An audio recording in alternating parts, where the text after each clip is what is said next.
യൂട്യൂബിന് വിട. സൂര്യയിലെ എല്ലാ പരമ്പരകളും സംരക്ഷണത്തിന് ശേഷം തികച്ചും സൗജന്യമായി സൺ നെക്സ്റ്റ് ആപ്പ് ഡൗൺലോഡ് ചെയ്യൂ. കണ്ടാസ്വദിക്കാം നിങ്ങളുടെ പ്രിയ പരമ്പരകൾ. അമ്മേ, കുടിക്കേ.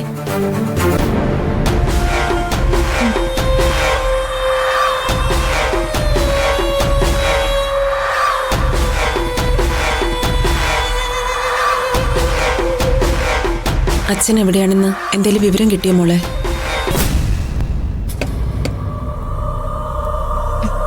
ഇല്ല അമ്മേ, ദർശന പോലീസിനെ കൊണ്ട് അന്വേഷിപ്പിച്ചു. വണ്ടിന്ന് പിടിച്ച ഗോൾഡിന് സോഴ്സ് കാണിക്കാൻ അച്ഛന് പറ്റാത്തതുകൊണ്ട് അവരച്ഛനെ രഹസ്യമായി എവിടെയോ വെച്ച് ചോദ്യം ചെയ്തോണ്ടിരിക്കുക. ആദ്യം അവരച്ഛനെ കൊണ്ടുപോയത് ഇഡിയുടെ കൊച്ചിയിലെ ഓഫീസിലേക്കാ. പത്രക്കാർ മണത്തറിഞ്ഞ് ന്യൂസ് പുറത്തായ എൻക്വയറിക്ക് തടസ്സമാണെന്ന് പറഞ്ഞ് രഹസ്യമായി ഏതോ സങ്കേതത്തിലേക്ക് മാറ്റിയത്. എല്ലാം ദർശന പറഞ്ഞിട്ടാ. എന്തിനാ ഇത് അവളെ കൊണ്ട് അന്വേഷിപ്പിച്ചേ? അവള് പറഞ്ഞത് നീ വിശ്വസിച്ചോ? ഞാൻ വിശ്വസിക്കില്ല. അവൾ അറിഞ്ഞാലും പവിയേട്ടന് കൂടുതൽ കുരുക്കുണ്ടാക്കാനേ നോക്കോളൂ. അവളുടെ ആ കരുണൻ പോലീസാ മുമ്പ് എന്നെ അറസ്റ്റ് ചെയ്തത്. ഇപ്പോഴും അവളൊരു അവസരത്തിന് വേണ്ടി കാത്തിരിക്കുക. കഴിഞ്ഞൊരു ദിവസം അയാൾ വാറണ്ടുമായിട്ട് വരുമെന്ന് എന്നെ അവള് ഭീഷണിപ്പെടുത്തി. അങ്ങനെയുള്ള ഒരാള് നമ്മളെ സഹായിക്കുമെന്ന് മോക്ക് തോന്നുന്നുണ്ടോ? ദർശനയോട് അന്വേഷിക്കാൻ പറഞ്ഞത് ഞാനല്ല, അപ്പച്ചിയാണ്. അവരെ ഒട്ടും വിശ്വസിക്കാൻ പറ്റാത്തത്. എന്നാലും സ്വർണം ഞാൻ പറഞ്ഞതുപോലെ ഗിരിക്ക് കൊടുത്തിരുന്നെങ്കിൽ ഈ ചതി നിന്റെ അച്ഛന് പറ്റുമായിരുന്നോ? അമ്മയ്ക്ക് ഇനിയും മനസ്സിലാവാത്തത് കൊണ്ട് അമ്മ ഇങ്ങനെ പറയുന്നത്. ചതി പറ്റിയത് അച്ഛനല്ല. ഇവിടെ അച്ഛൻ സ്വർണം ഒളിപ്പിച്ചു വെച്ചു, അതും അപ്പച്ചിയുടെ മുറിയില്. ഈ വീട്ടിൽ നിന്ന് ആ സ്വർണം പിടിക്കുമ്പോ അപ്പച്ചിയല്ലേ അതിന് ഉത്തരം പറയേണ്ടത്? അപ്പച്ചി അറിഞ്ഞൂടാന്ന് പറയും. അവരത് വിശ്വസിക്കേയില്ല. ഇതൊക്കെ ശരി തന്നെയാ. പക്ഷെ റെയ്ഡിന് മുൻപ് ഇവിടെ ഇരുന്ന സ്വർണം രഹസ്യമായി മാറ്റി അച്ഛന്റെ കാറിന്റെ ഡിക്കിയിൽ കൊണ്ടുവച്ചത് പിന്നെ ആരാ? ദർശനയല്ലേ? എടി, എന്നിട്ടാണോ ആ ദർശനെ തന്നെ പവിയേട്ടനെ കുറിച്ച് അന്വേഷിക്കാൻ വിട്ടത്? അത് അമ്മയോട് ഞാൻ പറഞ്ഞില്ലേ, ഞാനല്ല അപ്പച്ചിയാണെന്ന്.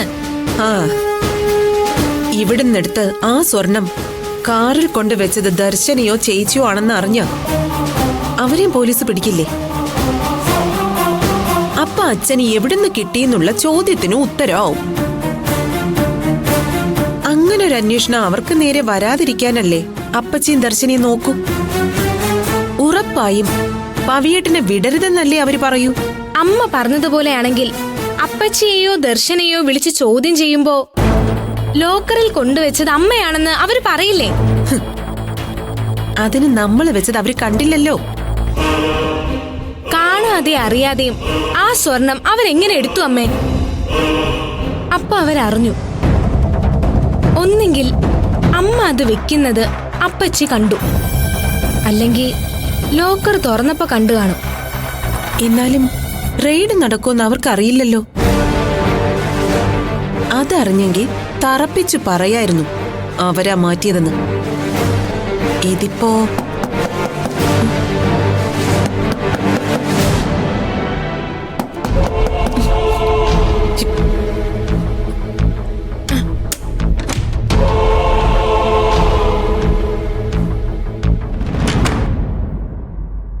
ഇവളിതുവരെ ഉണർന്നില്ലേ?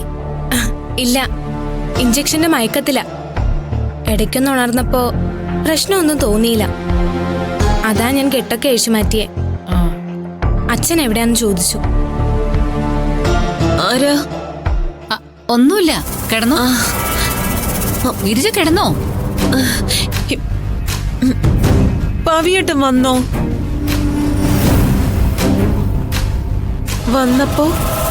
വന്ന പുറകെ എന്നെ ഗിരിജയെന്ന് വിളിച്ചോണ്ട് ഇവിടെ വന്ന് ഇരുന്നു. എന്നിട്ട് എന്നോട് പറയുവാ, ഇവിടെ ഇരുന്ന് സ്വർണ്ണം എടുത്തേ ആ കാറിൽ കൊണ്ട് വെച്ചത് ഗീതമ്മയും യതിയും കൂടെയാണെന്ന്. സത്യാണോ? അതെ, സത്യം തന്നെയാ. ഞാൻ ആ തലയെ ചുമന്ന് പവിത്രന്റെ കമ്പനി ഓഫീസിൽ പോയി കാറിന്റെ ഡിക്കി തുറന്ന് അതില് വെച്ചത്. ആളെ മനസ്സിലായല്ലോ? ഇനി സമാധാനത്തോടെ കിടന്നുറങ്ങിക്കോ. ഉണർന്നോന്ന് വന്ന് നോക്കി എന്നെ വേണം പറയാൻ.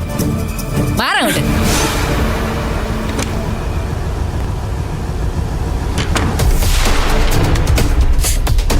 അമ്മ എന്തിനാ അങ്ങനെ ചോദിച്ചേ? ചോദിച്ചതോ? എനിക്ക് സംശയമുള്ളതുകൊണ്ട്.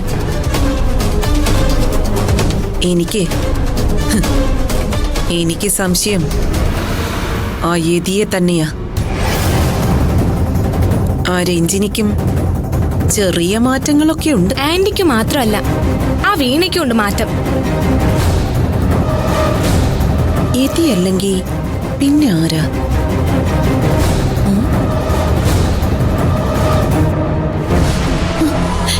അയ്യോ, പവിയേട്ടന്റെ ശബ്ദം ഫോണിലെങ്കിലും ഒന്ന് കേട്ടിരുന്നെങ്കിൽ. ഒന്ന് വിളിച്ചു നോക്കിയാലോ? വിളിക്കണോ? വിളിച്ചിട്ട് കിട്ടിയില്ലെങ്കിലോ? അയ്യോ, അവരെന്റെ പവിയേട്ടനെ. അയ്യോ, വേണ്ട.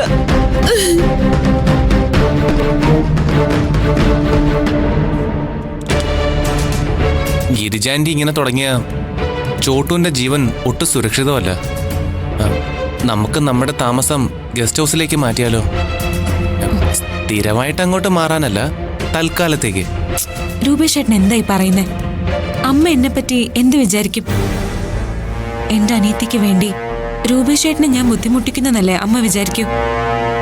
എപ്പോഴും അമ്മയ്ക്ക് രൂപേഷ് ഏട്ടനെ കാണണം. ഒന്ന് മാറി നിന്നാ പോലും അമ്മയ്ക്ക് ബുദ്ധിമുട്ടാ.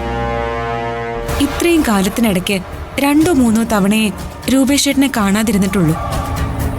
അന്നൊക്കെ ആ അമ്മ പ്രാണൻ കളഞ്ഞില്ലെന്നേ ഉള്ളൂ. അത്രയ്ക്ക് വെപ്രാളമായിരുന്നു. ഞാൻ ശരിക്കും ആലോചിച്ചിട്ടുണ്ട് നിങ്ങൾ അമ്മയും മോനും തമ്മിലുള്ള റിലേഷനെ പറ്റി. അമിതമായി പെൺകുട്ടികളെ ലാളിച്ചു വളർത്തുന്ന ചില അമ്മമാരുണ്ട്. മകൾ ഒറ്റയ്ക്ക് ഒന്നും ചെയ്യാൻ പ്രാപ്തയല്ല എന്നൊരു തോന്നൽ. അവര് പഠിക്കാൻ പോയാ തിരിച്ചെത്തുന്നതുവരെ അവര് നേരെ ശ്വാസം പോലും വിടില്ല. ബാത്റൂമിൽ പോയാൽ പോലും പുറത്ത് കാത്തു നിൽക്കും. ഓവർ പൊസസീവ്നെസ് എന്നോ ഓവർ കെയർ എന്നോ എന്താ ഞാനതിനെ വിശദീകരിച്ച് പറയേണ്ടത്? മറ്റാർക്കും മകളെ വിട്ടുകൊടുക്കാതെ, ചെറിയ കാര്യങ്ങൾക്ക് പോലും അവരെ സ്വതന്ത്രമാക്കാതെ പിടിച്ചു വെക്കുന്ന അമ്മമാർ. രൂപേഷേട്ടന്റെ അമ്മയ്ക്കും ഉണ്ട് അത്തരം ഒരുതരം ആശങ്ക. മറ്റുള്ളവരെ കുറ്റപ്പെടുത്തുകയും കളിയാക്കുകയൊക്കെ ചെയ്യുമ്പോ അമ്മയ്ക്കും തോന്നി കാണണം അവൻ ഒറ്റയ്ക്ക് ജീവിതത്തെ നേരിടാൻ കഴിയില്ലെന്ന്. രൂപേഷേട്ടന് അത്തരമൊരു കഴിവുകേടോ കുറവുകളോ ഇല്ല. ഞാൻ അമ്മയെ കുറ്റപ്പെടുത്തിയതല്ല. അമ്മയുടെ മനസ്സിൽ അങ്ങനെ ഒരു പേടിയുണ്ടെന്ന്, ആശങ്കയുണ്ടെന്ന് എനിക്ക് പലപ്പോഴും തോന്നിയിട്ടുണ്ട്. എല്ലാ കാര്യത്തിലും എഫിഷ്യന്റ് ആണ് അമ്മയുടെ മോനെന്ന് എനിക്ക് തെളിയിച്ചു കൊടുക്കണമെന്ന് വാശിയുണ്ട്. അങ്ങനെയുള്ള അമ്മ നമ്മളെ അങ്ങോട്ട് താമസം മാറാൻ സമ്മതിക്കുവോ? ചോട്ടുവിന് വേണ്ടിയിട്ടല്ലേ? ഒന്ന് ഞാൻ പറയാം, ഗിരിജാൻറ്റിയും ചോട്ടുവും ഒരു വീട്ടിൽ ഒരുമിച്ച് വേറെ മുറികളിലായാൽ പോലും അത് അപകടമാണ്. അമ്മയോട് ഞാൻ പറഞ്ഞോളാം, ദർശനം എതിര് പറയാതിരുന്നാൽ മതി.